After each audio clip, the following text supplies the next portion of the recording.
1830, President Andrew Jackson signed the Indian Removal Act, allowing the U.S. government to forcibly remove Native Americans from their homelands in order for white settlers to have land. Although the Native American people did their best to assimilate into the white culture, this still wasn't good enough for President Jackson, and between the fall and winter of 1838 and 1839, the U.S. Army forcibly removed 15,000 Cherokees from their ancestral homelands in the southeastern U.S. They marched them to the Indian Territory, today known as Oklahoma. Freezing weather and inadequate food supply led to unspeakable suffering.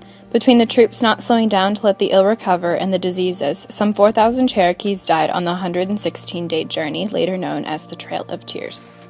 My name is Josephine Pennington, and this is my account of the Trail of Tears. After the soldiers appeared, they began to build stockades to house the Cherokees until they could get them moving. All over the Cherokee country they went, bringing all of them in, old and young, male and female, and their babes, the sick, the lame, and the halt.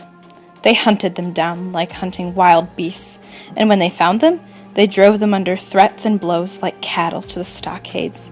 These stockades were overcrowded. Disease broke out among them, and many of them died with dysentery. Poor food and poor water, no doctors and no medicine.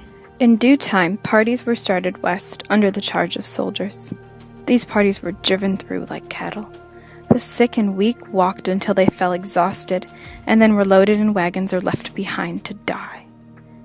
When streams were to be crossed, if not too deep, all were compelled to wade. The waters oftentimes were to the chins of men and women, and the little children were carried high over their heads.